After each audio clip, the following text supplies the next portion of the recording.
Hello, everybody. Welcome to the latest edition of the Pulse with BP. I'm your host, Billy Parvatam, folks. I'm so excited today to be joined by my friend Tanner Hoops.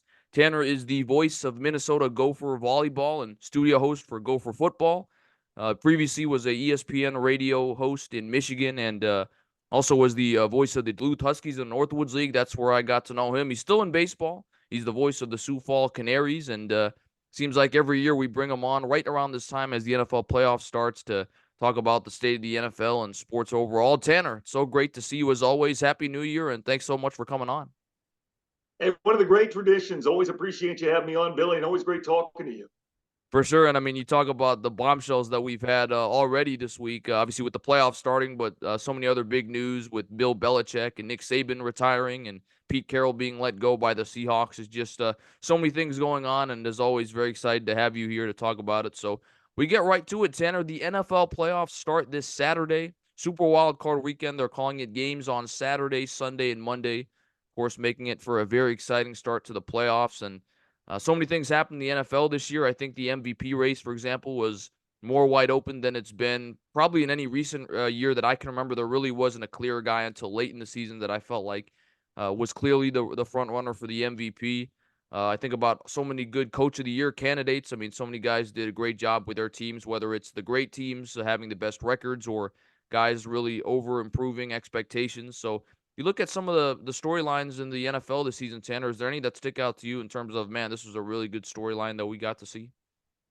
Well, every time I feel like there is some big bombshell comes out, like what we had yesterday, and then what we had earlier today. With Pete Carroll being let go, Mike Vrabel prior to that, and then of course Bill Belichick out as of today. So there's all kinds of storylines that come out of this year, and we love that. Sports media, we love that, having content, things to talk about.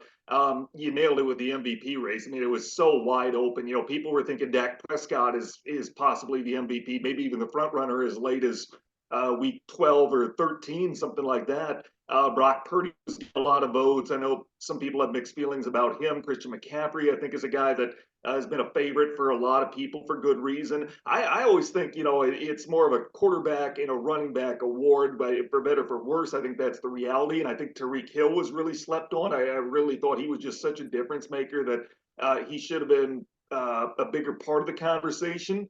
So there were so many great storylines as far as that. And then Coach of the Year, we're getting some of the greatest coaches, in my opinion, of our generation being let go, and then others, the young guns, the new regime coming up. That are all vying for that Coach of the Year, and I think there's a lot of different right answers. I really do for who should be Coach of the Year. I think one probably is more right than the others, but I think there's like five guys you could give that award to, and none of them would be a wrong answer. This has just been a really fun year of football, and we haven't even got to the playoffs yet. I mean, I love this time of year, Billy.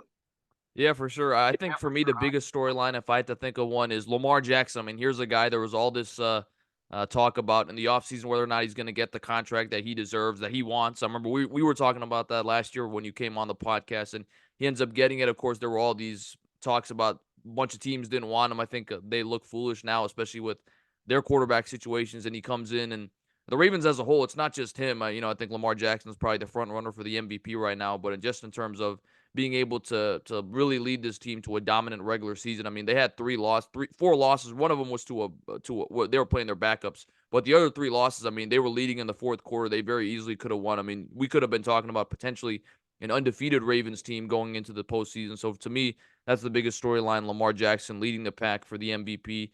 And also, I kind of wanted to go to this. Who is your coach of the year? Because I was looking at it, the odds. I mean, all these guys, I think, are great options. Kevin Stefanski with the Browns, what they've been able to do with Joe Flacco recently as the quarterback. D'Amico Ryans, after the Texans went 3-13-1 a year ago, he's taken them to the AFC South title. We all know about Motor City Dan Campbell and what the Lions have been able to do.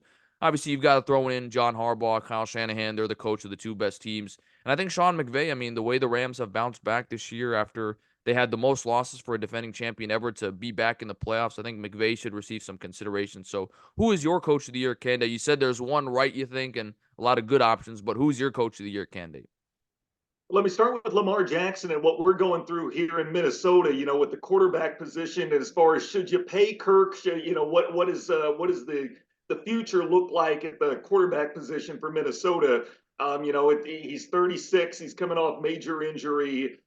Do you want to invest that heavily in that guy? And you're looking at what the Ravens just did with Lamar Jackson. I'm not saying it's a right or wrong option here for Minnesota. I'm just saying that's going to be kind of a roadmap in a few ways. You know, with the year kind of the backup quarterback that we've had, who would have thought Lamar would be one of the guys that still finished the season healthy when you've got a third of the league that's out. I mean, no one's ever questioned Lamar's talent. It's that style of play. You know, can you stay healthy? Can you play a full 17-game season with his style of play? And I think that was the biggest drawback for him. And he proved that you can. And you can do that at a high level. And keep in mind, he's doing this without Mark Andrews for the most part. I mean, Isaiah Likely has turned into a stud tight end. Don't get me wrong, but Mark Andrews is a different breed, and they lost him midway through the season. So, you know, Lamar is a guy that is certainly going to get MVP votes as he should. And I wouldn't be upset if he won it by any stretch. The way that he's playing and the way that he's got the Ravens going right now, I wouldn't want to face them going into the postseason.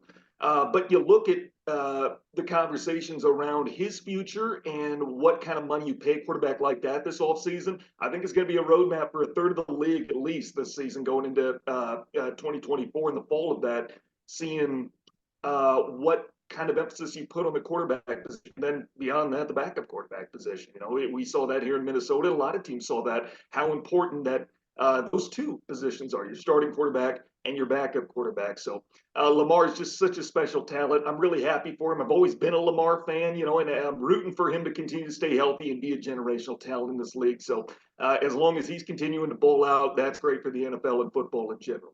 As far as coach of the year, I think the guy who's probably the more right answer than anybody else is Kevin Stefanski. You know, he was a guy that was kind of on the hot seat coming into this season. I mean, I don't know if it was a blazing hot seat he was on, but there were a lot of people that didn't think he might survive after this offseason. They thought, you know, Black Monday just rolled around, and a year ago, people thought this might be a guy who could hear his name called if the Browns don't make the playoffs.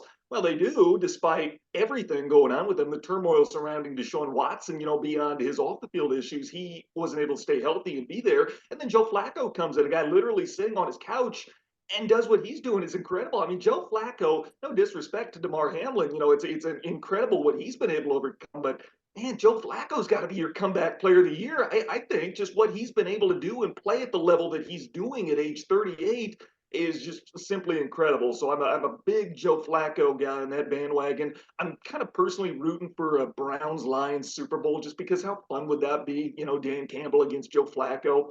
That being said, the job that Stefanski has done there just can't be understated. You know, he's always been an offensive-minded coach, a guy who's good with quarterbacks, and we're seeing that play out this year and translate to success for Cleveland. So I'm really high on the Browns as they go into the month of January here. So I really like Stefanski. I think he's probably the favorite right now, but I think there are a few guys that are certainly deserving, and a lot of guys that you mentioned, Sean McVay. You know, the Rams were not quite a dumpster fire, but they were pretty close. You know, if they didn't make a few roster moves that proved to be crucial, they could have been in a really bad spot, not just for this year, but for their future in the next couple of years or so. And they've done a great job righting that ship, getting back to the postseason. McVay is certainly a guy who's always been one of the smartest schemers in football, and give him a ton of credit for the job he's been able to do. Obviously, Shanahan and Harbaugh, we knew both those teams were going to be good. I don't know who thought maybe they'd be this good. Maybe some teams thought they'd be the one seed in their respective conferences, sure. And I don't want to slight those guys. I love Dan Campbell. Love Dan Campbell. I was at the game where they clinched the division here in Minnesota, and I would still run through a wall, bite somebody's kneecap off for Dan Campbell. Love that guy. And the culture he's been able to do over there, just a great dude and a big football man. So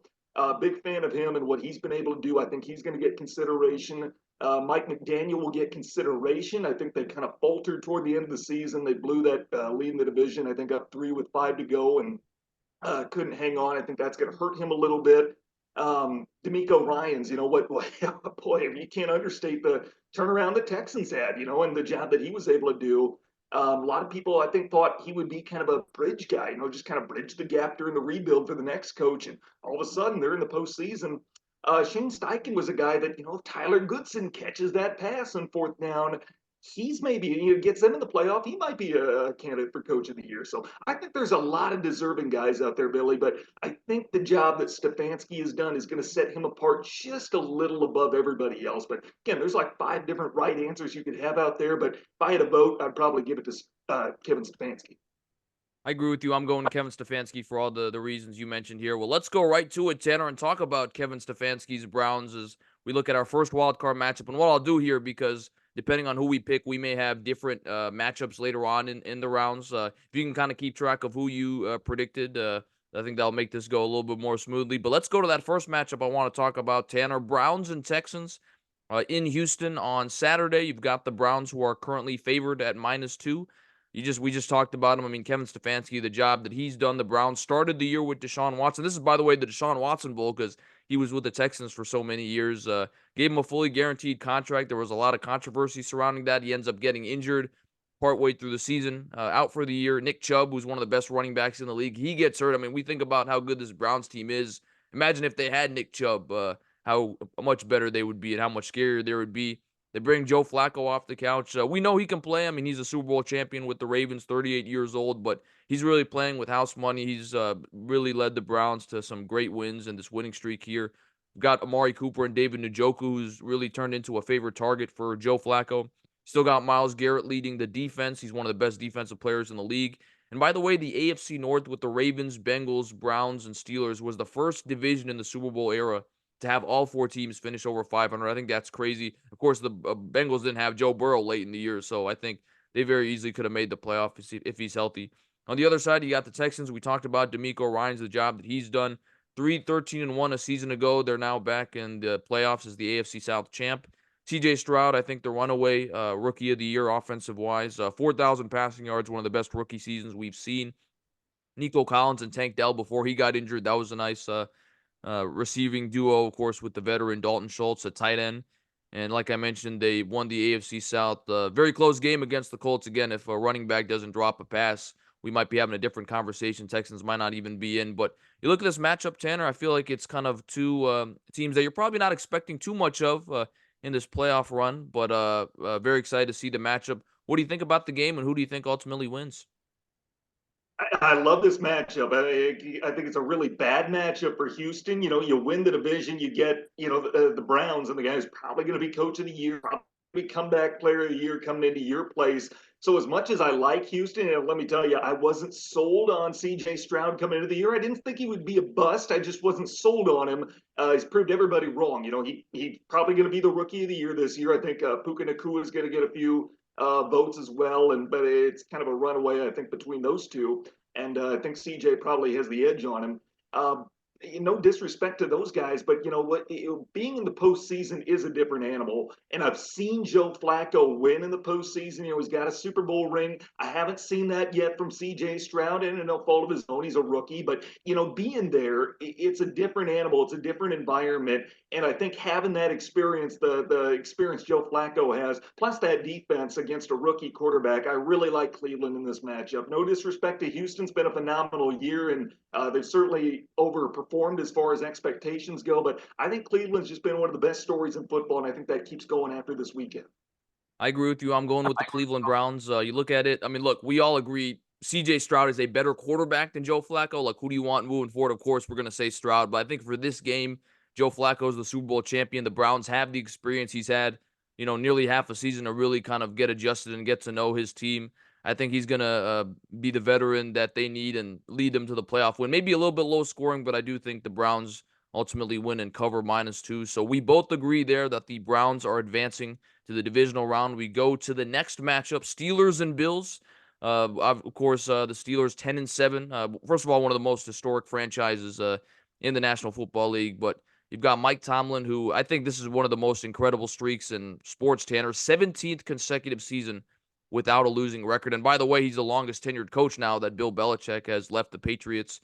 He just finds a way to do it with guys that are not the best QBs. Kenny Pickett was his starter. He goes out for the season late in the year. They, kind of flip-flop between Trubisky and Rudolph. They stick with Rudolph, and he's led Pitt on a 3-game winning streak to close out the season. Najee Harris, another 1,000-yard rushing season. Of course, you pair him with Jalen Warren. That's a pretty good duo right there. George Pickens, a rookie. He's another good stud receiver the Steelers have. The big question mark, though, is T.J. Watt, their best defensive player, one of the best defensive players in the National Football League, is out indefinitely. So I think that's going to change maybe a lot of people's minds. The spread, by the way, is Bills -9.5. And I think that's a big reason why, of course. You got Buffalo, the AFC East champ. Pretty remarkable that they're here considering where they were after week 10. They were 5-5. And all of a sudden they go on a 6-1 run to close the season, including the Week 18 win against the Dolphins to clinch the division. Josh Allen, probably right in there for MVP candidacy when you got over 4,000 passing yards. But you still got Stephon Diggs, although Gabe Davis, who's people call him Big Game Gabe, may not play. I know he's been injured, and I think again one of the cool storylines, a lot of great storylines in this playoffs, Tanner. But you look at this, Sean McDermott and Mike Tomlin were both college roommates at William and Mary, which is a university I know, being a Virginia resident. But man, that's this small world, and again you got two great franchises here. But who do you think advances in this matchup? Yeah, I like Buffalo in this one. I think Pittsburgh covers, though. I don't like the 9-point spread in that one. Mike Tomlin is just a straight up winner. It truly is remarkable everything that he's been able to accomplish despite the adversity, particularly since Ben Roethlisberger's retirement. What he's been able to do, kind of patching things together. They found a really good running back combination. They found the right balance between Najee and Warren, and they really are dangerous with that. They've always got a good offensive line. It's kind of a blue collar style of football, kind of reflective of the city in a lot of ways. Some really good weapons. George Pickens, when he can be as good as anybody, but he can be hit or miss, and he has been down the stretch in a few games. And there's certainly a different team when Pat Fryermuth is healthy, and you just have that extra option for a quarterback like Mason Rudolph. So I like Pittsburgh. I like the season they put together. I like their team, but not having Watt, that is. Honestly, it's going to be one of those things that's really tough to overcome, particularly in the playoffs, on the road, a place like Buffalo against Josh Allen, who, he may be amongst the league leaders in interceptions. He is among the league leaders in touchdowns. It's a style a lot of people might say is reckless. It's effective, though. And when you look at his record as a starting quarterback in the final 4 games of a season, he's like 16-0 since becoming the Bills' full-time starter. So he just knows how to win at this point in the season. Does that translate into January success and the road to the Super Bowl? It hasn't yet, and I don't know if it does this season, but I do think it works for this weekend. So I'm going to go with Buffalo. I think they defend the home field, but again, I don't like that 9-point spread. I think it's going to be closer than that. I think Pittsburgh will cover. I agree with you. I mean, look, you can never count Mike Tomlin out. He's one of the great coaches in the game, but I just think no TJ Watt, like you talked about, superior quarterback play in Josh Allen. I think the Bills end up winning. I think there's a chance they could cover. I mean, especially if it's cold and, Mason Rudolph really hasn't been in this type of situation. I mean, who knows? I think it could be heading to a blowout. So I'll say Bills do narrowly cover. And I agree with you. They do end up defeating the Steelers. So there we go. So far, we're 2 for 2. We both agree on the Bills and the Browns advancing. We go to the last matchup in the AFC for the wild card round, and that is the Dolphins and the Chiefs. Maybe the most prolific in terms of offenses, but I think the big storyline, Tanner, is that it could get to as low as -30 with wind chill in Kansas City. So I think that's got to have an impact on the offenses, especially when you got Miami, who's a warm weather team, of course, playing in Florida. But of course, you got the Dolphins, Tua Tagovailoa, a league leading 4,624 passing yards. He, along with Lamar, I mean, they were the two guys that people are like, oh, these guys, you can't rely on them. They get injured. And then, of course, with all the injuries in the NFL this season at quarterback, those two are the ones that end up staying healthy. So props to them for being able to play the full season. Tyreek Hill, I think he honestly, Tanner, might be the best receiver in the game. I mean, I know it's a very deep position, but you look at it, 1,800 receiving yards, 13 touchdowns. You pair him with Jalen Waddle. I think that's the best receiving duo in the game. I just think Tyreek Hill, he was probably a legitimate MVP candidate this year, but I think the fact that he missed a game or two, that's probably going to impact his ability to win ultimately. But you saw how bad the offense was when he wasn't on the field. So I think you got to give Tyreek a lot of props. Mike McDaniel is one of the bright young coaches in the game. And the only question, though, is that they could not win a big game on the road this season. I mean, they had road losses to Buffalo, Philly, Baltimore. They got blown out. And even at home, I mean, they couldn't get it done late in the season against Tennessee and then last week against Buffalo. So I think a lot of people's stock in the Dolphins going into the playoffs is pretty low at this point. And then, of course, you got the Chiefs defending Super Bowl champions, the AFC West champ. By the way, they're favored -4.5. There has not been a repeat champion, Tanner, in the NFL. We've talked about this before since 03-04 with Brady's Patriots. But anytime you have Mahomes and Reed, you just have the feeling like you can't really count these guys out despite the season they've had. Unfortunately, though, for their receivers, most drops in the NFL. I think the fact that they don't have Tyreek Hill finally has started to catch up to him. It's really Travis Kelce and a bunch of unproven guys, most notably Kadarius Toney, who, he's got a bunch of drops, and we all remember that game against the Bills when he notoriously had that offensive offsides that led to them losing. Maybe, I mean, look, I don't want to get into the whole Taylor Swift mania, but I mean, who knows? Maybe Travis Kelce dating Taylor Swift has that caused a distraction for the team. I mean, Travis hasn't had as good of a season as he's had in the past, but still, of course, the best tight end in the game. And by the way, this is a rematch of the Week 9 regular season game that these two teams played in Germany. The Chiefs won that 21-14. So settle out there, Tanner. But what do you think about Chiefs Dolphins? Who ultimately advances? I was watching the de facto AFC East Championship Sunday night with my family, and we're just talking about what's at stake here. And it's like, boy, the Dolphins, if they lose this game, they've got to go to Kansas City during a blizzard. That's the difference. A win-loss tonight is the difference between playing in sunny Miami and going to Kansas City, where the high is going to be 8, and they ultimately lose that game. The Chiefs' Achilles heel certainly has been their wide receivers. Thankfully for them, this is probably a game where Mahomes isn't going to throw the ball downfield a whole heck of a lot just because of the weather conditions. I like Kansas City in this game, and the Dolphins' defense is a little more banged up than I think people want to recognize. I think about a guy like Andrew Van Ginkel, a guy who's kind of an underrated type of dude who does a lot for that team, and he's going to miss this game. They've got some dogs on defense, but I don't know if they're going to have all of them this week. And you don't want a banged up defense against Patrick Mahomes in his house, particularly when the team has not been playing well. I mean, the team's really faltered down the stretch. Had a chance, probably should have won the division and let that slip away. So I love what Tua's done this season. I really enjoy watching him play. Tyreek Hill certainly is a game changer. On offense, when healthy, they're as scary and as dominant as anybody. And I love Mike McDaniel, what he's able to scheme together. Beyond that, he's just a fun kind of guy. He's like a really likable, personable nerd. That's part of his charm, I think, his personality. So I'm a big Mike McDaniel fan, but Andy Reid has just proven time and time again this is his time. It wasn't that way early on in his career, and ever since that kind of got that narrative of him. It was not too long ago people were saying, "Boy, is Andy Reid truly a Hall of Fame coach since he can't win in the postseason?" And all of a sudden now he owns the postseason. It seems like. So I just don't think that a struggling and depleted Miami team goes on the road in those type of conditions and knocks off Pat Mahomes and Andy Reid. I just don't think it happens. So I'm going to roll with Kansas City in this one, and I do think they cover that 4-point spread. I agree with you. I'm going with Kansas City. Look, I don't know about them later on in the playoff rounds, but I just think at home you're playing Miami, who's faltered to close out the season. A warm weather team. It's going to be -30. I think Mahomes and Reed have what it takes to advance in this game, and I agree with you. I do think they will cover it. The over/under, by the way, is 43.5. I think that's a good opportunity to take the under because with that weather, I'm not sure how many points.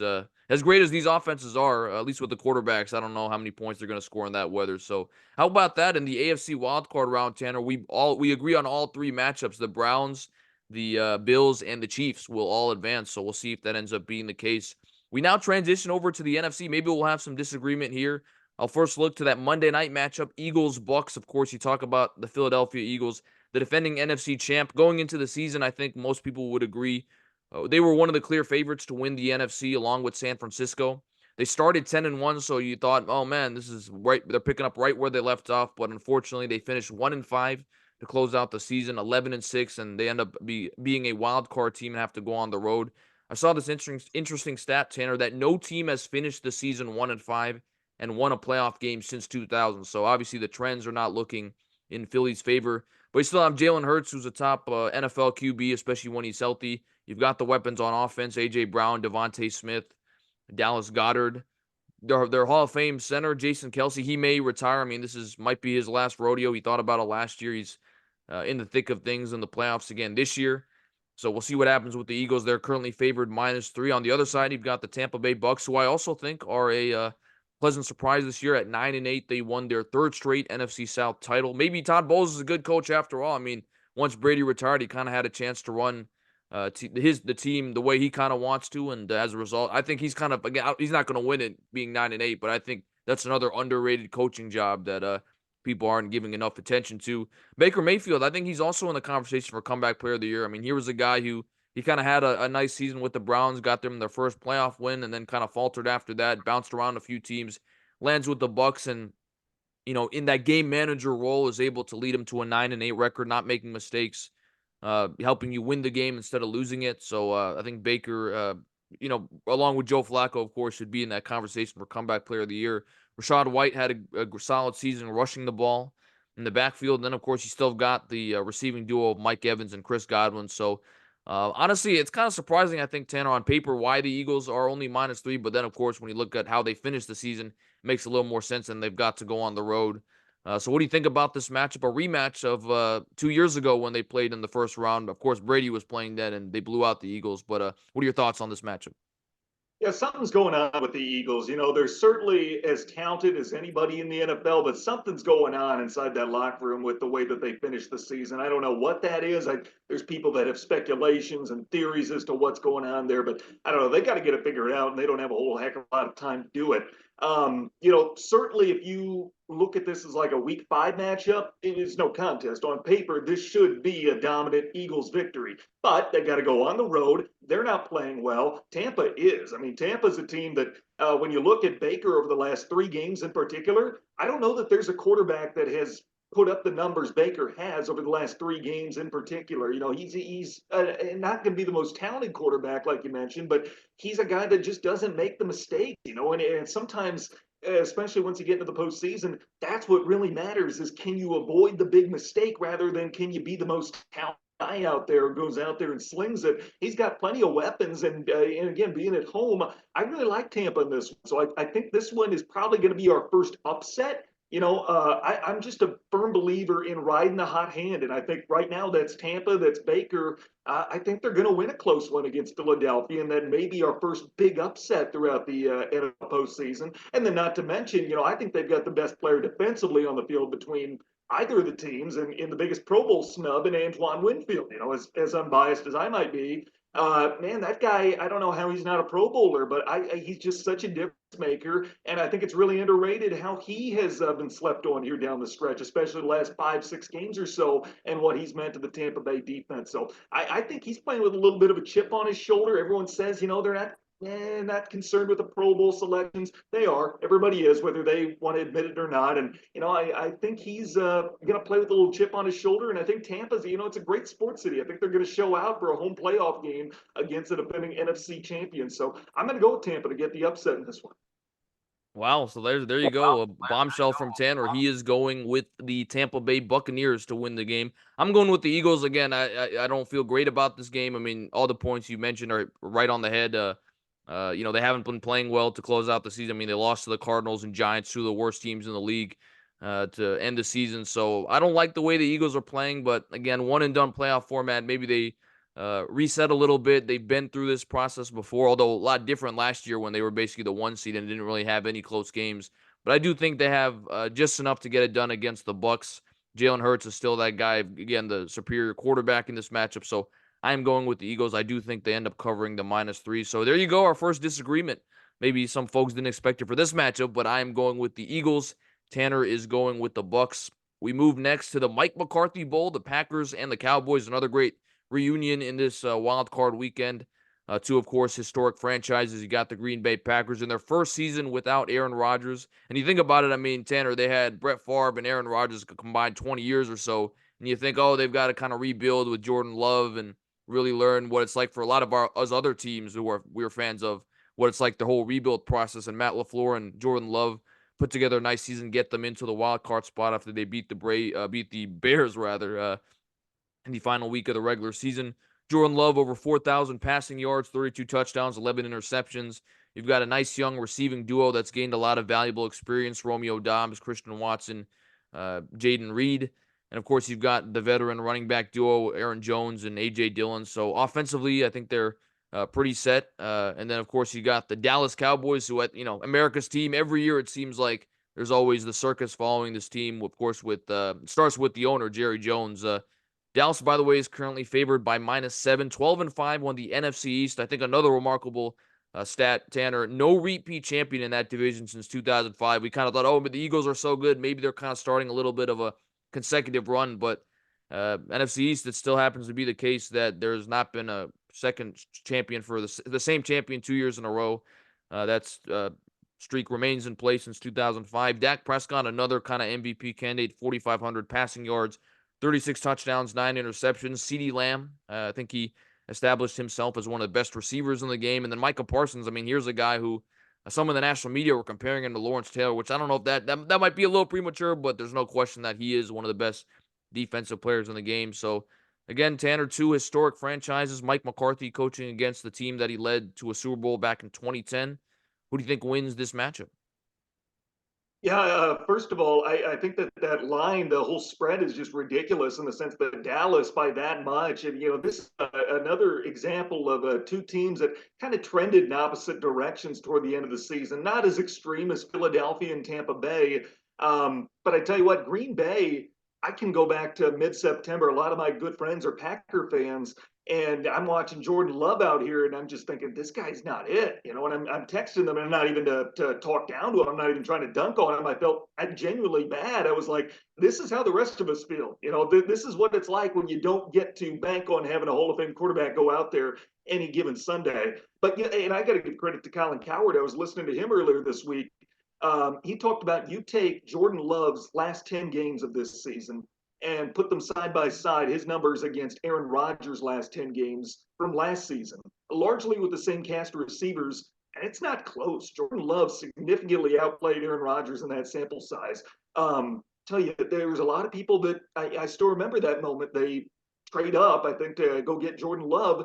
And Packer fans wanted to win now. They said, boy, we're not surrounding Jordan with a superior cast of receivers. We're just going to get his replacement. They're dunking on this pick. And all of a sudden, it's looking like it's panned out. Obviously, it's a small sample size, but Jordan's entering the prime of his career. And I think he's only going to get better, which is scary for the rest of us in the NFC North in particular. So I like Jordan Love. I really do. I'm probably not supposed to say that here in the Twin Cities, but I do like what Jordan Love is doing. And in a lot of ways, I do like how Matt LaFleur uses him and the way that he utilizes him there with not quite an empty cupboard as far as cast of characters, but certainly not all NFL caliber weapons surrounding it. On the other side, you've got Dallas. It's kind of in that purgatory of, are we legit? Are we not? Can we can beat up on anybody below us? But the second we got to play a team above 500, or we got to go on the road and win a big game, we falter. Is Dak going to be a legit Super Bowl quarterback? Is he? Is he not?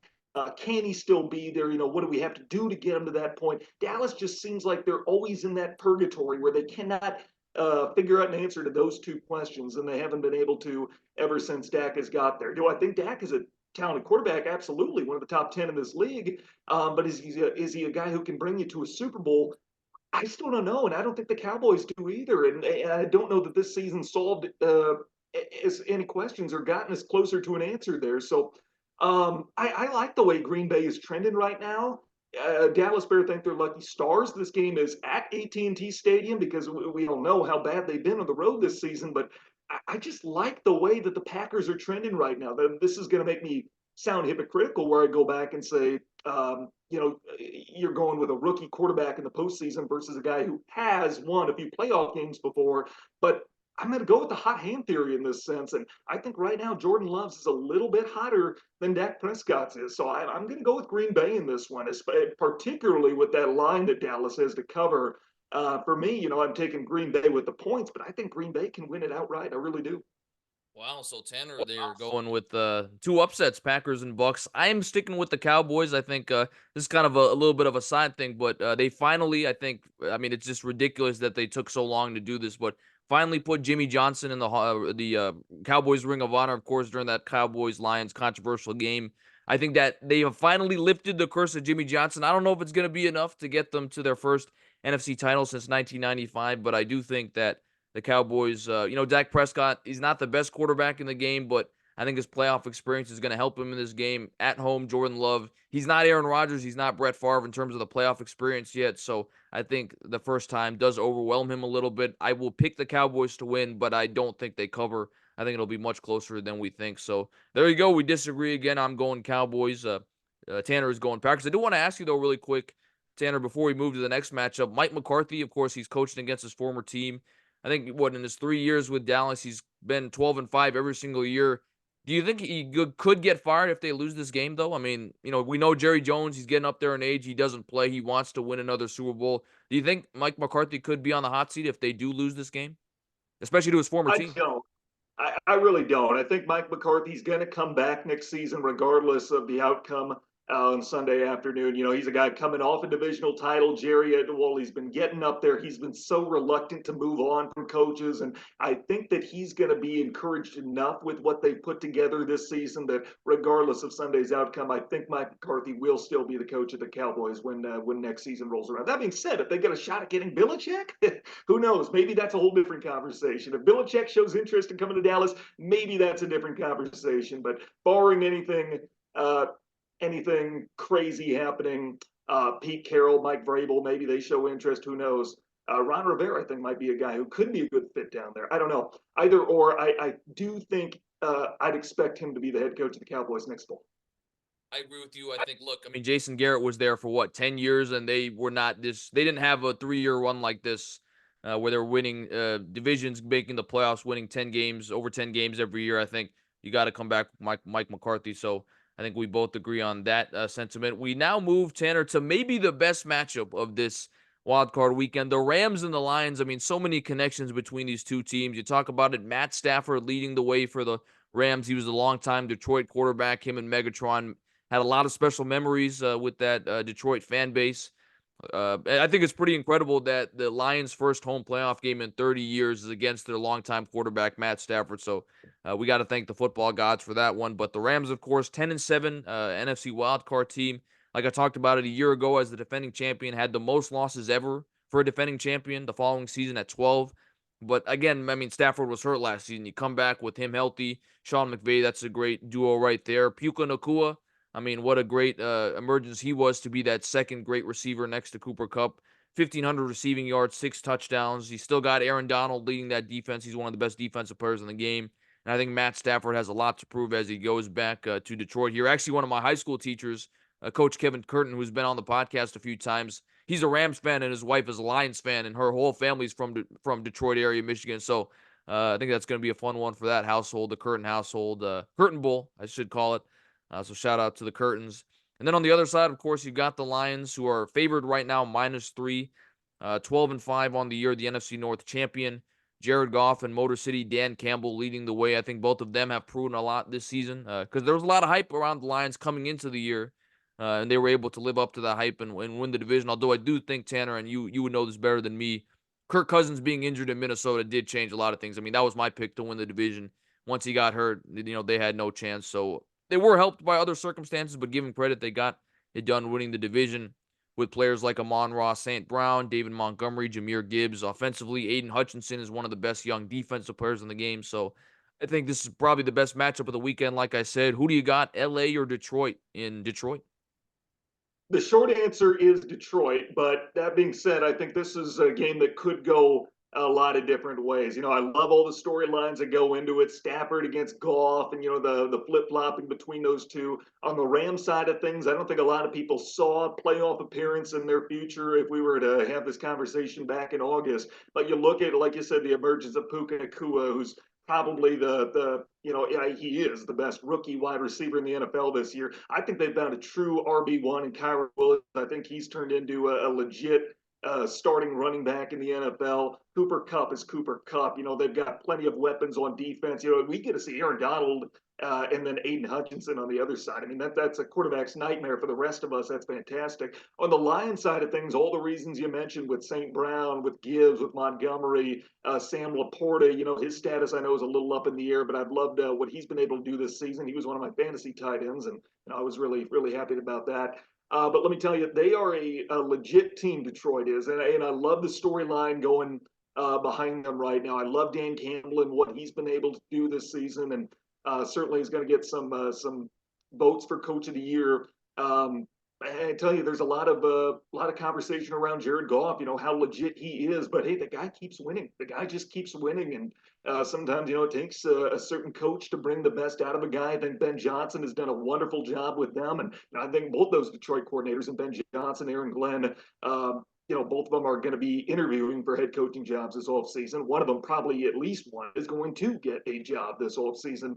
But if for Detroit, I don't want to say this is their window with all those things, all those factors, what have you. But it feels like this is such a special year for them. That again, 1993 was a long time ago. As much as I don't want to say that because it makes me feel old. It was, and people recognize that, and I spent plenty of time in Michigan, used to live up there for a couple of years, and know that fan base and how star, frankly, that they have been for a team like this. So I think that atmosphere in Ford Field is going to be unlike anything that we've seen quite literally this century. And I think ultimately the Rams, as much as they've overperformed this season, I think that's where it ends. And I do think the Lions get the job done on Sunday. Well, we're going to disagree on all three NFC matchups. I am going with the Rams. I think actually they're playing with house money. I mean, the Lions are the ones coming into this game with the expectations, obviously being the 3-point favorites. I think Matt Stafford, he's a Super Bowl champion. He's going to be motivated to go into his old stomping grounds in Detroit and lead the Rams to a win. Again, like I mentioned, he's got the playoff experience. He's got, I think, the great duo of Puka and Cooper Kupp. I think the Rams really do go in there and play with house money and pull out a win there for Matt Stafford. So I am going with the Rams. So there you go. We agreed on all the AFC matchups, but in the NFC we disagreed on every single one. So I think that's what makes this podcast great is we got great football minds that have a difference of opinion, and we'll see how it plays out on the field. So Tanner, we'll go to the AFC first because that'll be a little easier to track of because we had the same matchup. So the first, in theory, matchup that we would have in the divisional round based on our picks would be Ravens-Browns. If this happened, man, that would be another great matchup. Joe Flacco going in to his old stomping grounds in Baltimore where he won a Super Bowl with John Harbaugh. I think if there's anyone in the playoffs that knows John Harbaugh and what his scheme is, it's no question Joe Flacco. And, of course, a great division rivalry. The Browns actually did win in Baltimore earlier this season with Deshaun Watson as quarterback, so that would be a great hypothetical matchup. And I do want to say first, before you give your pick here, Tanner, and for maybe some of the audience who may not know, I am a Commanders fan, DC sports guy through and through. But I would say this, if I have my favorite athlete, not just NFL player, favorite athlete in sports right now is Lamar Jackson. So I'm going to jump. I have been on the Ravens bandwagon as a Lamar Jackson fan. So I am also basically a Ravens fan too. I just want to say that for the folks out there. But Ravens-Browns, who do you have winning this hypothetical matchup if it happens? This could be the best game of the playoffs if it happens, but I think Baltimore is just too good. I think that extra week of rest is going to be big. Them being at home, Lamar, he is just a dog. He is just that good of an athlete. That you give him that opportunity, an extra week to prepare, an extra week to rest. You look at the weapons he has, and Isaiah Likely, the job that he's done this season, filling in for the injured Mark Andrews. The receiving weapons, they can be kind of hit or miss. Guys like Odell Beckham Jr., Rashad Bateman, they've got some really good guys. They got to get them all on the same page to make a deep run this season. But I think it's going to be enough if we get this matchup. So I will go with Baltimore to get the win. I will also go with Baltimore. I think they've got not only a great offense, but a great defense. Maybe the best one in the NFL, led by Roquan Smith, anchoring that defense. I think that the fact that they lost to Cleveland earlier this season in Baltimore is going to be a motivating factor for them. And I do think that ultimately that will be enough to at least get them to the AFC Championship game. So I agree with you. I'm going with the Ravens in that hypothetical matchup. The other hypothetical matchup that we both have would be Bills and Chiefs. This time, however, it would be in Buffalo. Of course, they've had some great matchups the last couple of years in Kansas City, but of course, Kansas City really hasn't gone on the road at all. And during Mahomes' time as a starting quarterback, because they've had the 1 seed every year and they hosted the AFC Championship game the last 5 years. So, Bills and Chiefs, of course, if it happens, it'd be in Buffalo. Who do you have winning this matchup? This is a coin flip matchup for me. This is one that, could be a 51% to 49. It could go either way. It helps Buffalo that it's in Buffalo. If we get this kind of matchup, that certainly helps. Kansas City, their receiving core is about as weak as it has been since Pat Mahomes has come into the league. But for whatever reason, he's always seemed to have Josh Allen's number once we get to January. Same thing with Andy Reid. He's always seemed to have Sean McDermott's number. Will there ever be a year when they can flip the script on him? If there is, this feels like it. So that being said, I'm going to tentatively go with Buffalo. I think that's a coin flip matchup. But hey, if there was ever a year that Buffalo could finally exercise those demons and knock off Kansas City in the postseason, it feels like it'd have to be this one. I agree with you. I'm going with Buffalo. I mean, like you said, at home, it feels like a down year for Mahomes and the Chiefs. you don't think that opportunity is going to happen a whole lot moving forward in his career. I think, like you talked about it, if there's a year for the Bills to do it, I mean, it's pretty much a choke job almost. I mean, I know Mahomes is great, but they've had a down year. You're at home in Buffalo. If this happens, I think you have to win this game. Uh, for a lot of even legacy purposes for Josh Allen. So I think they get it done. I agree with you. Ravens and Bills meet in the AFC title game. Of course, it would be a great matchup if it happens. Who do you have advancing to the Super Bowl if the Ravens and Bills play in the AFC Championship game? I'm going with the Ravens. I think this is Lamar's year. I like Harbaugh at this point in his career a little bit more than I like McDermott when it comes to the playoffs. Harbaugh is as good as anybody. I think this may be the year of the Harbaugh, as it turns out. So I do think they get it done. Josh Allen, again, his legacy could very well be on the line in that second round matchup, hypothetically against Kansas City.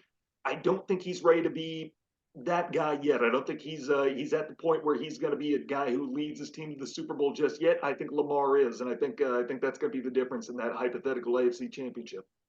I agree with you. I'm going with the Ravens. I just think top to bottom, they've got the best team. They've got, of course, the best quarterback in the league this season, Lamar Jackson, the likely MVP. They've got a great defense. They've got, in my opinion, the greatest kicker the game has ever seen in Justin Tucker. I mean, just through and through, they've got the best team. I'm going Baltimore to make it to the Super Bowl. So we both agree on one side, the Ravens will make the Super Bowl is our prediction. We go to the NFC, and of course, you're going to have to help me here with your matchup. So I had Rams and 49ers for my first matchup. I'm going with the 49ers. I mean, we know that, Kyle Shanahan, for the most part, has owned Sean McVay in all their matchups, with the exception of the NFC Championship game a few years ago, where Matt Stafford was able to lead the Rams to the Super Bowl. But I just think, Brock Purdy is better than Jimmy G based on how he's played this season. By the way, we'll have this conversation potentially later. I think the Niners as a whole probably have. I think Lamar has the most pressure to win, but I think as an organization, the Niners, they've been there so close the last couple of years, Super Bowl appearance, a couple of NFC Championship games, have not been able to win. Tanner, I think as an organization, Kyle Shanahan, Brock Purdy, top up, top down, they spent the money to get CMC.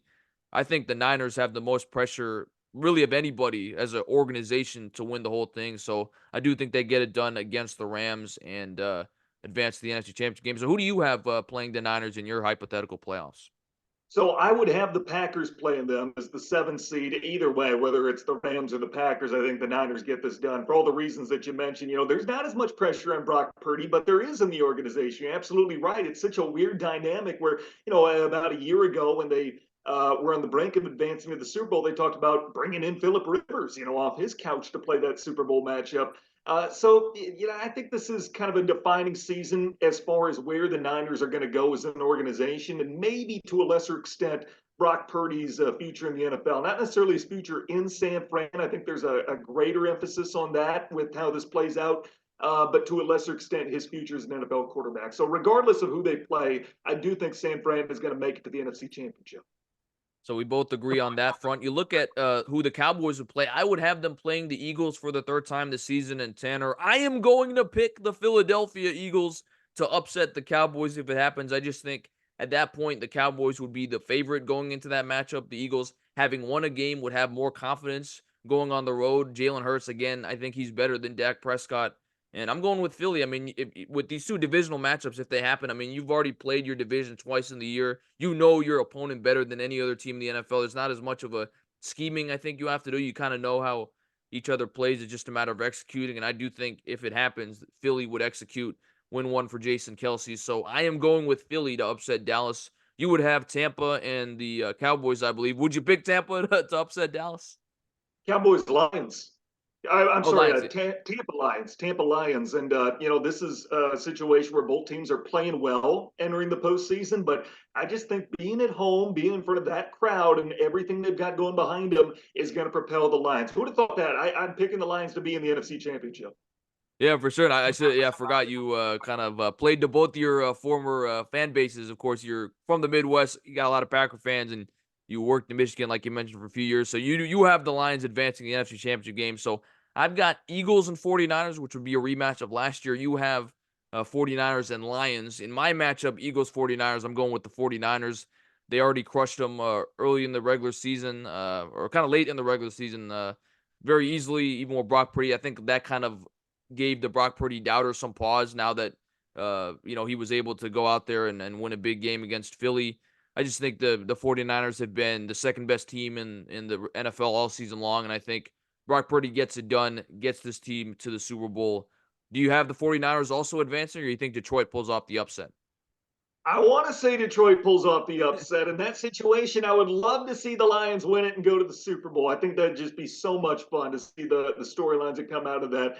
That being said, I just can't pick the Lions going on the road and beating San Fran with a trip to the Super Bowl in the Lions. So I'm going to be one of those guys, be boring and basic, and have both the one seeds advance and go to the Super Bowl. But man, I would love to put Detroit in Super Bowl Sunday. I just think that would be so fun as far as storylines go. But I think as a football mind, just straight up making picks, I got to go with San Fran against Baltimore.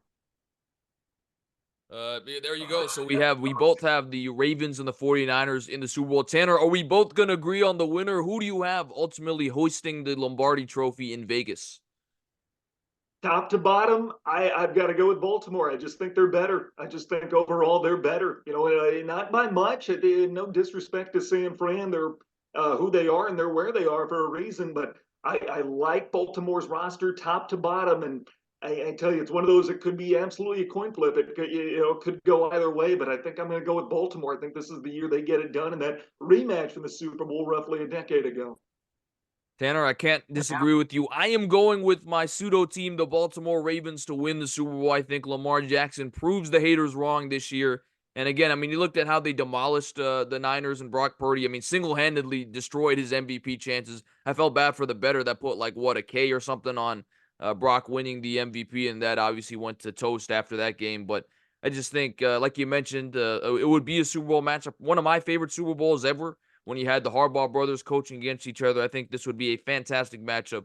But I agree with you. Baltimore will hoist the Lombardi Trophy. So basically, this 50 minutes that we've done on this podcast, we didn't need to do because we both agreed that Baltimore would beat San Francisco in the Super Bowl. We did have some different picks, of course, so I'm joking, especially in the NFC. But the way we got there was the same. Both Tanner and I agree. Ravens over 49ers in the Super Bowl in February in Vegas. So I wanted to ask you though, Tanner, because you mentioned Browns and Lions would be your if you could really pick a matchup, that would be one that comes to mind. Of course, with the cursed fan bases, how much they would really enjoy that Super Bowl. I agree with you. I think that'd be a great matchup. Is there any other Super Bowl that you think, man, if we could somehow have these two teams play, that would be a really fun matchup to watch?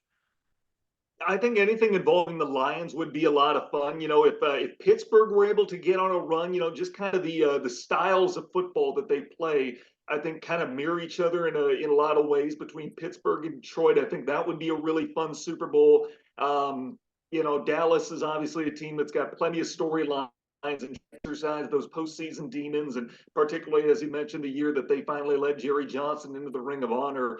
There's a lot of storylines that can go with that. So, I'm always a guy that likes to see the underdog do well. If we can get a wild card team through, that's always fun. If you get a Super Bowl involving the Texans with everything that's gone, with them this season, that'd be a lot of fun. I think Texans Lions could be a really intriguing Super Bowl, something like that. So I think there's a lot of different matchups here. Get somebody in there that maybe we haven't seen before, we haven't seen in a long time. Some fan bases that have been waiting for a team like this, and I'm a sucker for a good underdog story. I really am. So if somebody's able to get up there, make us look bad, knock off the one seeds, I'm all for it. I think honestly, any Super Bowl involving Lamar Jackson, Josh Allen, or Jalen Hurts would be a great matchup because I think we've got Mahomes who's kind of in a league of his own, but then you've got the second tier guys like Jackson and uh, Joe Burrow and Josh Allen and Jalen Hurts who are elite quarterbacks, but they haven't been able to get that ring. So I'm all for parity. I would love to see the rings spread out. So I think if any of those three guys have a chance to win the ring, I think it'd be great for the game and it'd be great for their legacies. So anything with Lamar or Josh Allen or Jalen Hurts, I think would be a fun Super Bowl. So we'll be interested to see how it all plays out. I think we're obviously going to be wrong in some aspect or one another about our picks, but that's what makes the NFL playoffs great. One and done like March Madness. Anything can happen. It's one of the best playoff systems in all of sports. And I wanted to ask you about this, Tanner, because I put together a list of the top 5 players with the most pressure to win a Super Bowl. So one being obviously having the most pressure. And I'm curious what you thought about this list because the quarterback position is the most important position, potentially in all of sports. I have 5 quarterbacks. So, number one, of course, I've got Lamar Jackson, the Ravens, are the best team in the league. I think this is the year Lamar has to get it done. 2 and 3 were kind of tough because I think Josh Allen's a better quarterback, but I think when you consider everything that goes on with Dallas, they're America's team. They haven't won the Super Bowl since 95, haven't even been to an NFC championship game. Jerry Jones, he's an aggressive owner. He may want to make some changes if they don't succeed in this year's playoffs. I'm going to go Dak Prescott number 2 and Josh Allen number 3. I mean, we all remember last year's playoff game when the Bengals beat the Bills, and we were saying, I think Joe Burrow surpassed Josh Allen in the QB hierarchy. So I think Josh Allen really has to do a lot of good things in these playoffs to really be back kind of in that picture among the best quarterbacks in the game. I got to go Jalen Hurts. I mean, look, I think a lot of people thought that the Eagles were the runaway favorite. Even with the Niners in the NFC, they were one of the clear favorites to win the Super Bowl this year and barely lost last year because of a holding call potentially. So I think that Jalen Hurts, he's kind of in the conversation for a lot of pressure. And then number 5, I'm going to go Brock Purdy. I mean, of course, he's not as good as the other quarterbacks that I mentioned, but again, when you talk about the Niners from an organization standpoint, Kyle Shanahan, one of the best coaches in the game, he's never won. The Niners have been there last couple of years, Super Bowl appearance, couple NFC Championship game appearances, but have not been able to win the big game. I think, quarterback's the most important position. Brock Purdy is going to be in the spotlight as Mr. Irrelevant, the former 7th-round pick. I think you got to put Purdy in the 5 spot. And then honorable mention kind of as a fun one. Again, maybe not literally because he's already got a couple Super Bowls. He's the best tight end in the game, but I don't know, man. I mean, Travis Kelce had this whole Taylor Swift mania that was kind of annoying with how often they'd cut to her during games. I don't know, man. If he kind of goes out there and she's, in one of the suites and, he has a pedestrian game and potentially the Chiefs lose or barely eke it out, I think people are like, man, Travis, what's been up with you on the wayside? But of course, he's not with these other guys because he's got multiple Super Bowls. But I kind of put him as a fun honorable mention. What do you think about that list? Anyone you'd add or maybe put number 1 potentially? Yeah, I think the top 5 is right. The order, I think it can be subject to change. Lamar is one of those guys that I don't know if he doesn't win a Super Bowl this year, if you're going to start putting him in the same tier as far as having doubts whether he can as Josh Allen. I think Josh Allen and maybe Dak Prescott have more pressure on them to start winning, and that's tough on Dak because I don't think a lot of people think Dallas is a Super Bowl team, despite being the 2 seed in the NFC. Brock Purdy is a guy that he's going to get opportunities in the NFL, regardless of how this plays out.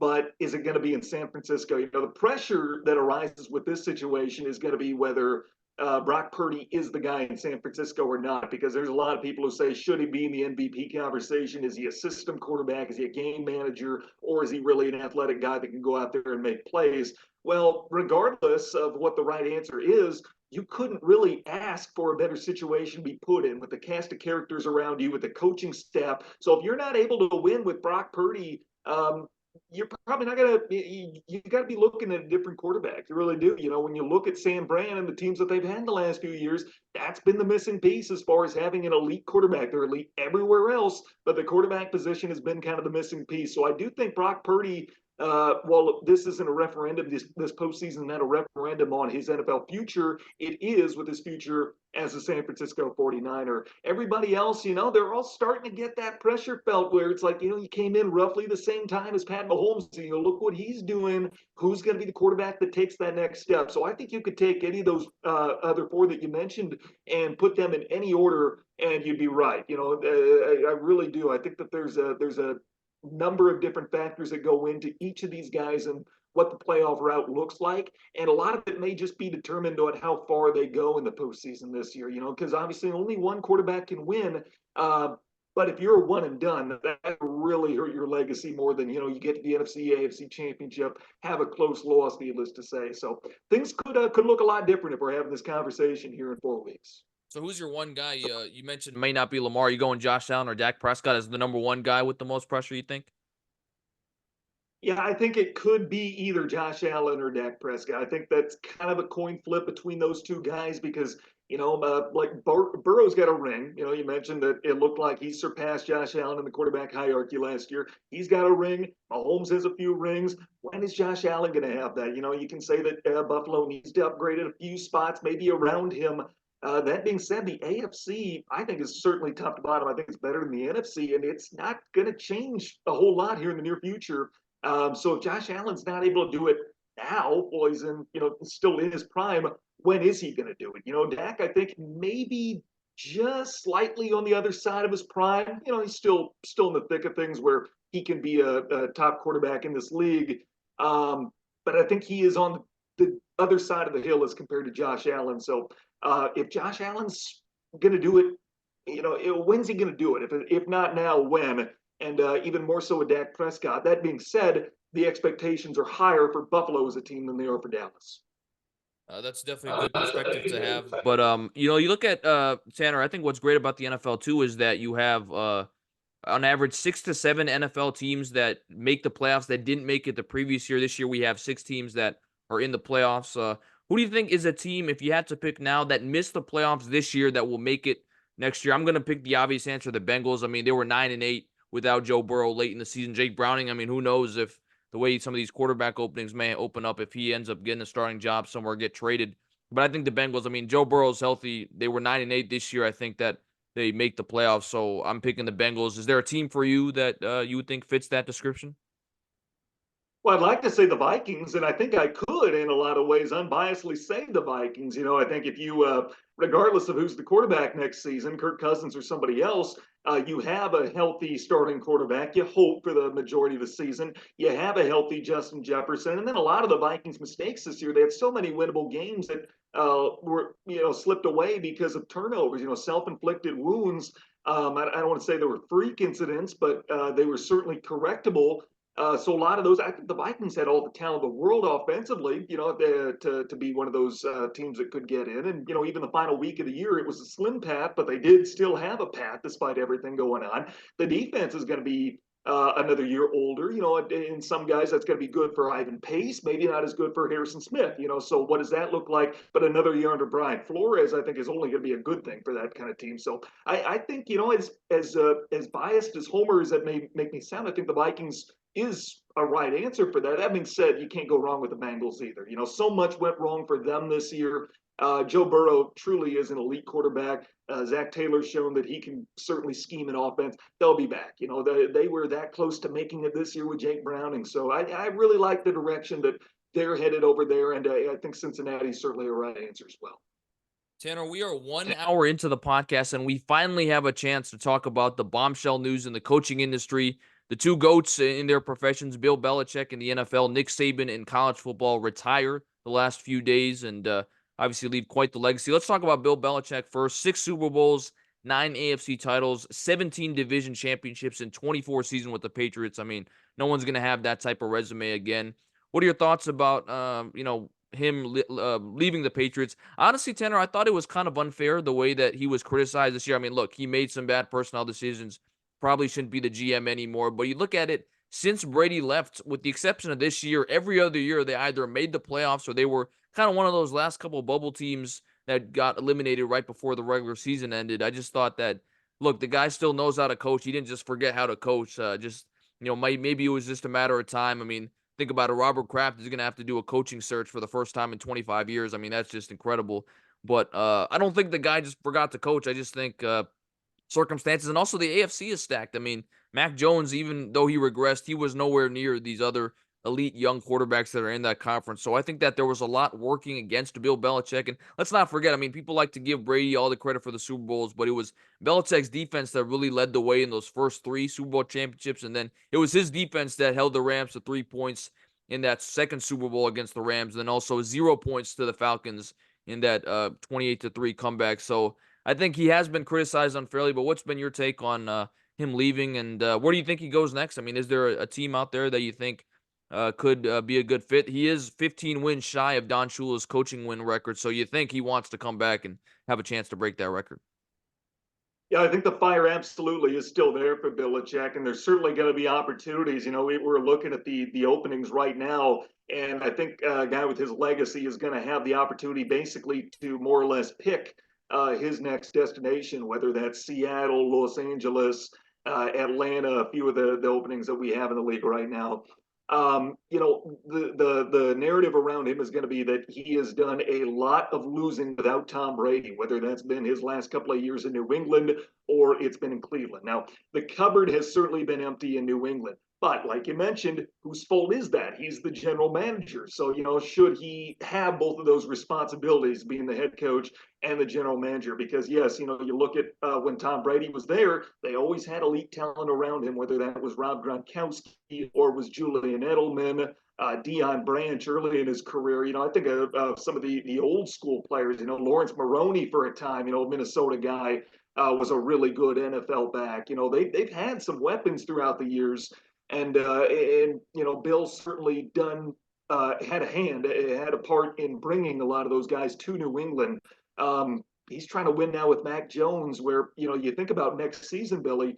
6 of their 17 games, regardless who the head coach is going to be, 6 of their 17 games are going to be against teams quarterbacked by Josh Allen, Tua Tagovailoa, and Aaron Rodgers, provided all those guys stay healthy, which obviously wasn't the case this season. Mac Jones is far and away going to be the least talented starting quarterback in that division. So there needs to be an upgrade from a talent aspect. Belichick is a guy that can still coach in this league, but like any coach, you need some weapons, you need some pieces. And despite New England's lack of talent the last few years or so, there was never a time where I felt like New England's just not going to win this game. Like any given Sunday, you feel like Belichick and his teams have a chance to go out and win a big game for you, and maybe even spoil a team. If you're in the thick of a playoff race in November, December, I wouldn't want to face a Belichick coach team. So I think he's still got it absolutely, and I really am curious to see where his next landing spot is. And you talked about if Mike McCarthy's still going to be the coach of the Cowboys this year or not,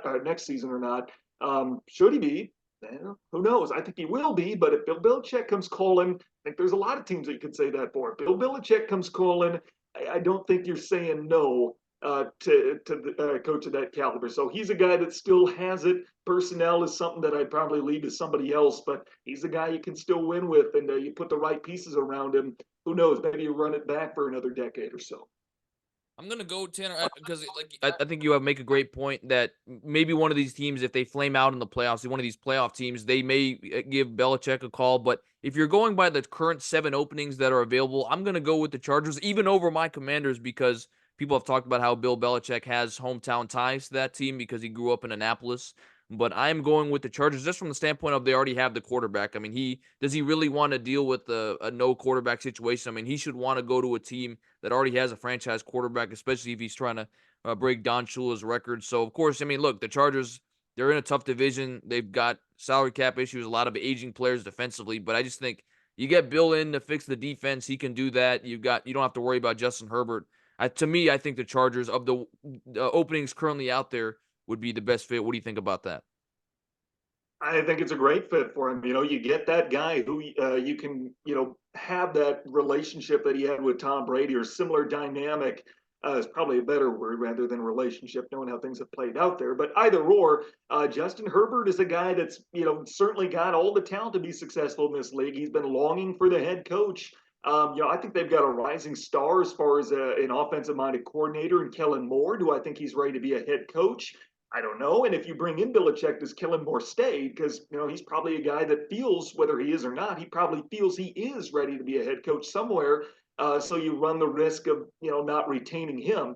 If somehow you're able to pull it so Belichick comes in and keeps Kellen Moore on staff, I think that's a match made in heaven. I think that's exactly what LA is looking for. But I think there's a lot of variables that go into that. And, Belichick, maybe he wants to bring his own people. He's a guy that, with his legacy and the 6 rings, he can kind of call the shots, and you're gonna let him do what he needs to do to build a winner.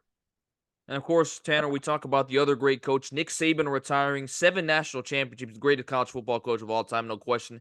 7 national titles, 6 of them were at Bama, 1 at LSU. He coached 4 Heisman winners. He had 49 first-round NFL draft picks, including, of course, being at Alabama, particularly for 16 seasons. I just thought that he was able to adapt, in different eras of college football. I mean, he was kind of a ground and pound team with a great running back. He was winning championship with guys like Jake Coker and Greg McElroy. And then by the end of it, he had a pretty solid quarterback like Tua Tagovailoa and Jalen Hurts leading the way there for a little bit. But I do want to ask Tanner, I mean, despite the fact that it did seem like he adjusted for the most part, how much do you think that the upcoming changes in college football, whether it's, well, the transfer portal is already there, but it's going to take off even more, guys leaving teams and middle of the season. Is the 12-team playoff on the horizon next year? NIL becoming way bigger than it's been in previous years. How much do you think just that all that other noise in college football, and of course, I mean, just the daily grind of recruiting. I mean, it's really a year-round job. You think played into his decision to retire? I think it did factor into it some. He's what, 71 years old, and he says, his health is fine, his family's health is fine. He just doesn't have the fire that he once had. Yeah, I get that. Maybe you get to that age, and it's probably does certainly tax you having a job like that, and you're ready to ride into the golden years, what have you. That being said, you look at the way college football is changing. And I think you make a great point where you look at how he was winning titles at Bama early in his career, as far as with the running back position, largely produced some really good receivers, and was able to win with some largely mediocre quarterbacks, guys who never really panned out in the NFL. And then by the end of his Alabama tenure, he's suddenly producing NFL quarterbacks. That's just not what he was known for early on. So he knows how to adapt and how to keep winning. But then you factor in all the other things with NIL, with the transfer portal, and how college football is changing. It does force you to adapt. And I think he just kind of got to the point where he said, what more do I have to accomplish? 7 championships. What more do I need to prove to anybody? At this point, I'm tired. I'm burnt. I'm spent at this point. I've accomplished so much, and I'm ready. That I'm ready to ride off into the sunset with my legacy intact. And I give him credit. He's a guy that may not be likable for everybody, but what's the Michigan saying? Those who stay will be champions. This is a guy who literally never brought in a recruiting class that did not win a championship during a 4-year span. I mean, truly, during Nick Saban's Alabama tenure, those who stay will be champions was absolutely true. So he's just a winner through and through. And I think he looked at the landscape of college football, where it's headed, and said, this is going to be more on my plate. I'm getting older. I'm not getting any younger. And what more do I have to accomplish? I've done more than pretty much any coach in college football history, certainly in the modern era. This is my legacy, and I'm comfortable with it. But here's my question, Tanner. I think that a lot of people are not talking about this, of course, in the aftermath of this retirement news. Do you think there's any chance he goes to the NFL? I mean, you look at it, 70. I mean, he's right around the same age as Bill Belichick, who said he wants to coach again.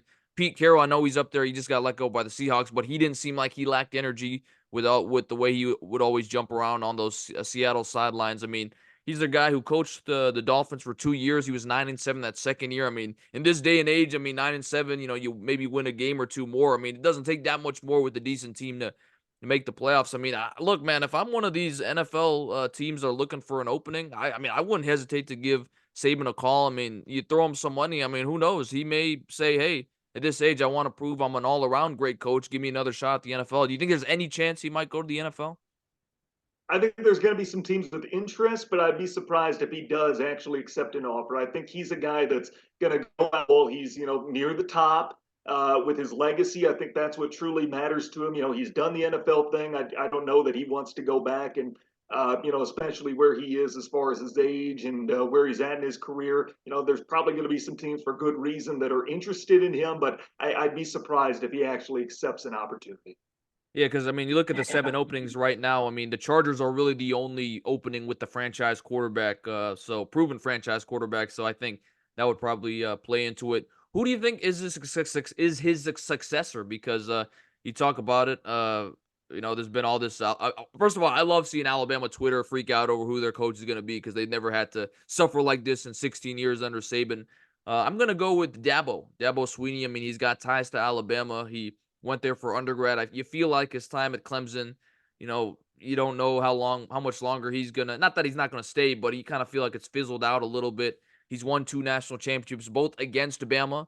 And I think he's kind of that flashy hire that can kind of put some energy into the Bama program and continue to bring in top recruits. We saw Dan Lanning. It looks like Oregon head coach has declined interest in the job, and I know there's other names being thrown out, like Lane Kiffin, who has ties to the Alabama program. So who do you think should be the next head coach? I say Dabo. Is there anyone else you think? Maybe give them a call, see what they think.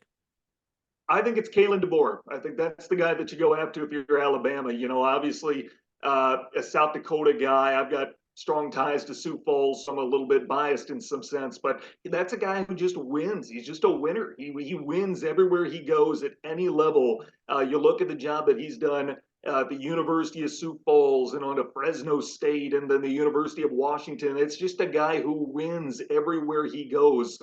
Now the SEC, that's a different animal, and I see where Dan Lanning was kind of their preferred guy because he's got experience there from his time at Georgia.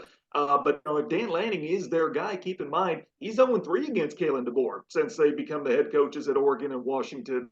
So DeBoer is a guy that, you know, still a rising star. Bama, you can't tell me that their collective is not going to put together a better offer or at least more money than Washington would. So hey, let me tell you, that's a guy that just has been a winner everywhere he's gone. I think there's going to be more resources devoted to football at Alabama. And if he truly wants to maximize his potential, I think that might be the destination. So I'd really like to see him get an opportunity to go down there, interview, and if it's the right fit, take the job. How about this though? Who has the more impressive career, Bill Belichick or Nick Saban? I mean, you're basically comparing winning in the NFL to winning in college. I'm going to go with Belichick, Tanner, for this reason. And look, I give a lot of, if there's obviously one guy who really proves this wrong, it's Nick Saban. But you know, I think when you get in that cycle of recruiting, if you're consistently recruiting the top 1, 2, 3, you know, 5 recruiting classes, you're going to be in the picture for the national championship. Because really, all these guys, when you get to that level, they can coach, and Saban's been able to do that. So, you know, being in college, I mean, you basically have unlimited. You are the general manager in a lot of ways. You can bring in whoever you want. There's especially for a school like Alabama that's got a big donor alumni fan base. They're gonna put up the money to really support you. Whereas Bill Belichick, he's in the NFL, and look, he did have Tom Brady for all those years, so you got to give that to him. But you know, you've got salary cap restrictions. I mean, it's very hard to repeat in the NFL. Bill Belichick was the last coach to have a repeat champion win back-to-back Super Bowls in 03, 04. Um, I just think, you know, you're coaching men. I mean, guys who are in many cases being paid more than you, whereas college kids, they're trying to get to the NFL. I think they're gonna really take that developmental lesson more. And then also Nick Saban. I mean, a bunch of his championships were before the college football playoff, where you know basically a computer or whoever it was would rank the top 2 teams, and he'd play in the BCS national championship. Whereas Bill Belichick, every step of the way, he's got to play in one or done playoff games to see if he can win a ring. So I just think again, it's a hard question. I don't think there's a wrong answer rather. But if I had to pick who I would lean, I would go towards Belichick. How about you?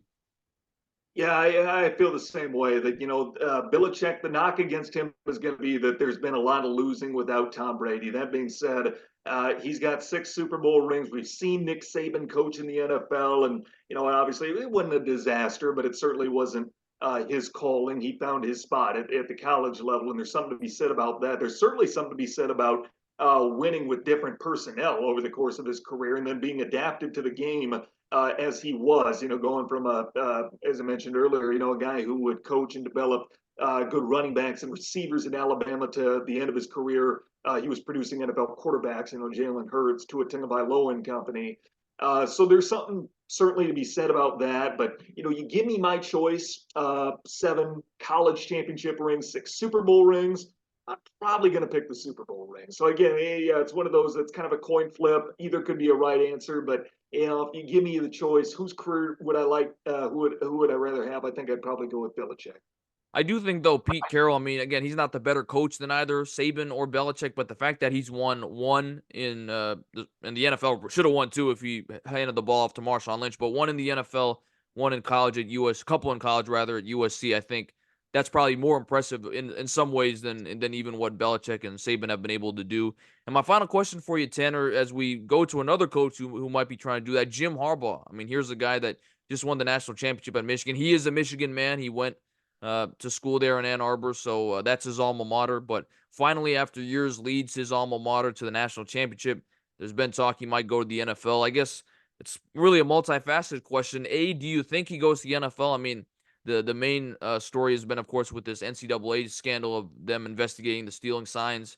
He might just want to jump ship before that kind of all comes crashing down. But he also maybe just wants to, you know, he's accomplished what he said he wanted to do at Michigan, wants to go back to the NFL, have a chance to make a Super Bowl. So what do you think he ultimately does?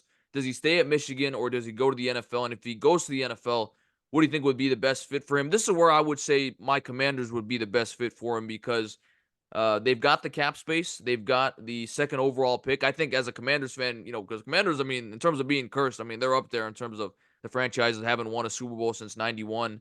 I think you need a proven winner to come in there and really start to right the ship. I think ownership's doing great things with Josh Harris and Magic Johnson, bringing in Bob Myers, the former Warriors GM, as an advisor to consult on the search, and then also maybe a little bit of an underrated reason. I think this is also close proximity to his brother John in Baltimore. I mean, for the parents, the families, they can easily see both of them coach, and I think I don't know. I mean, maybe he doesn't want to more frequently coach against his brother. So obviously in the NFC that would be more of the case. So I think Commanders. Selfishly, I'm biased, but I do think if I had to say what would be the best fit, Commanders, but of course people are going to say the Chargers as well. So I'm going to say Belichick, Chargers, Jim Harbaugh, Commanders. Then Mike Vrabel, who I think is also a great coach that got let go, should go to probably the Patriots or maybe one of these two teams that we've been talking about could uh, uh, pick him up as well. So Ben Johnson. But that was going to be my point before I throw to you.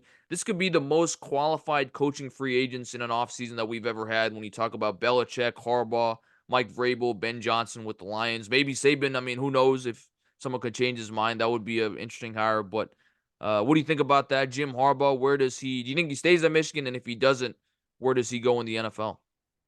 I think if he gets the opportunity to go to the NFL, he's going to take it. I was in Michigan when the fans there were just sick of him. They said this is a guy that, is never going to get over that hump. He was losing to Ohio State every year. He's finally exercised those demons. He's made the playoff the last 2 years and got routed that first year against Georgia. They lost a tight one against TCU. A lot of people thought was a game they should have won last season, and they finally get over that hump this year. So, what more does he have to accomplish there? And like you said, with the impending scandals and sanctions, what have you, might just be a lot of reason for him to want to live because he's at the top of the mountain.